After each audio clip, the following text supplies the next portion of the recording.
বিসমিল্লাহির রহমানির রহিম। আসসালামু আলাইকুম ওয়া রাহমাতুল্লাহি ওয়া বারাকাতুহু।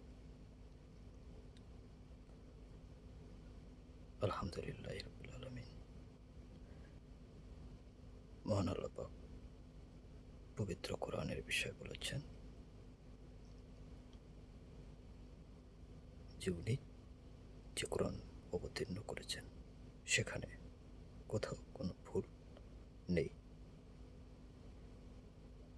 ঠিক একইভাবে সৃষ্টি বিষয়েও তিনি একই কথা উল্লেখ করে বলেছেন, আমার সৃষ্টিতে কোথাও কোনো ভুল নেই। সুবহানাল্লাহ। এবং শুধু তাই নয়, তিনি আবার বলেছেন, আমার সৃষ্টি আমি এমনি এমনি সৃষ্টি করিনি, কোরআনও এমনি এমনি সৃষ্টি করেনি।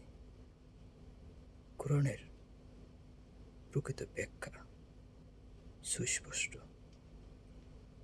সত্য, নির্ভুল এবং সৃষ্টির বিষয়েও একই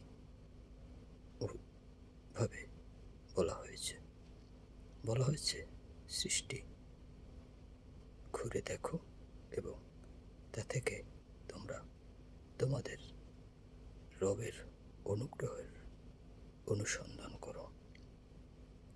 অথচ সেই সৃষ্টি বিষয়ে শিক্ষা, গবেষণা একটি সায়েন্টিফিক স্থানে নিয়ে রাখা হয়েছে। আর কোরআনের আমল ইবাদত, তর্জমা, হাদিস রেফারেন্স এগুলো নিয়েই যেন সিলেবাস করা হয়েছে। কিন্তু আল্লাহ তো কোরআনে বলেছেন আমার সৃষ্টি নিয়ে তোমরা চিন্তা করো। কিন্তু আজকে যারা কোরআন পড়ে তারা আমল ইবাদতেই কোরআনকে সীমাবদ্ধ রাখলো। Please don't make a noise. আপনার যদি ভুল মনে হয় প্লিজ আপনি সঠিক, কিন্তু বিভ্রান্ত সৃষ্টি করবেন না। একটি বিষয়, আজকে মানুষ পৃথিবীতে সেই ইতিহাসের প্রথম থেকে যদি দেখে, জনাবে হযরত আহমদ মোহাম্মদ মুস্তাফা সাল্লাল্লাহু আলাইহি সাল্লামকে যাকে সৃষ্টি না করলে মহান আল্লাহ এই পৃথিবী সৃষ্টি করতো না। মহান আল্লাহ বলেছেন যে জনাবে হযরত আহমদ মোহাম্মদ মুস্তাফা সাল্লাল্লাহু আলাইহি সাল্লাম এই সমগ্র পৃথিবীর রহমত স্বরূপ এবং তিনিকে রহমত আল্লিল আলামিন বলে উপাধি দেওয়া হয়েছে। আফসোস, আমরা রহমতের প্রার্থনা করি, কিন্তু 1/3 লোক মোহাম্মদ সাল্লাল্লাহু আলাইহি সাল্লামকে এক ভিন্ন করে দিতে চাচ্ছে, আলাদা করে দিয়ে সরাসরি রবের নিকট রহমত প্রার্থনা করছে। কিন্তু আল্লাহ নিজেই বলেছে, আমি আমার হাবিবকে সমগ্র পৃথিবীর রহমত হিসেবে প্রেরণ করেছি। আমি বলবো, আমার প্রিয় নবী হযরত আহমদ মোহাম্মদ মুস্তাফা সাল্লাল্লাহু আলাইহি সাল্লামের সমর্থন ব্যতীত আপনারা কোথাও কোনোদিন রহমত পাবেন না। বাকিটা আপনাদের ব্যক্তিগত ব্যাপার। আরেকটি বিষয়,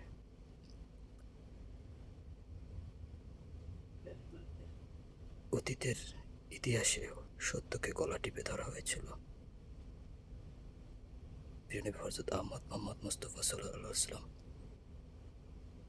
ওনার উপরে কোরআন অবতীর্ণ করা হয়েছিল।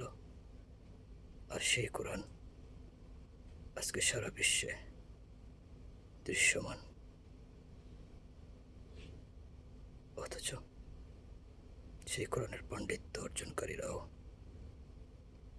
আমার নবীকে ছোট করে কোরআনের পাণ্ডিত্যের অহংকার করে। আফসোস এ জাতির জন্য। এখনো সত্যকে সে অতীতের মধ্যেই ঢেকে রাখা হয়েছে।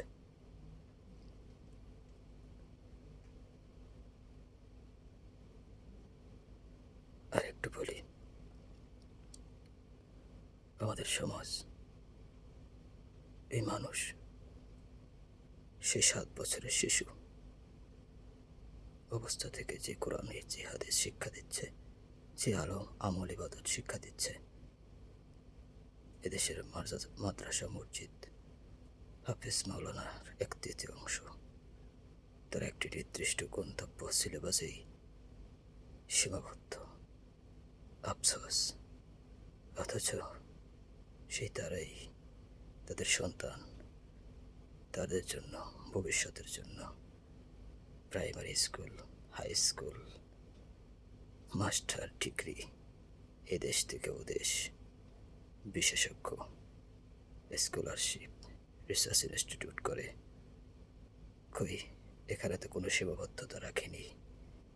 আফসোস, মিথ্যা দুনিয়ার স্বার্থ হাসিলে এত জানা বোঝা, আর যে অনন্তকালের দোহাই দিয়ে রুটি রুজি করে, সে অনন্তকালের আমল ইবাদতকে একটি গণ্ডি সীমারেখার ভিতরে আটকে দিয়ে 7 বছর থেকে শুরু করে 70 বছরের বৃদ্ধ অবস্থায় একই ছিলাবেজে একই নিয়ম কানুনে শেষ করলেন। আফসোস, পবিত্র কোরআনে আল্লাহ বলেছেন, ইবলিস ওই ব্যক্তি যে ছিল সবচেয়ে বেশি ইবাদতকারী, ফেরেশতাদের সর্দার। আপনাদের বিবেক এবং ইনসাফ আর কবে জাগ্রত হবে? ধন্যবাদ। আসসালামু আলাইকুম।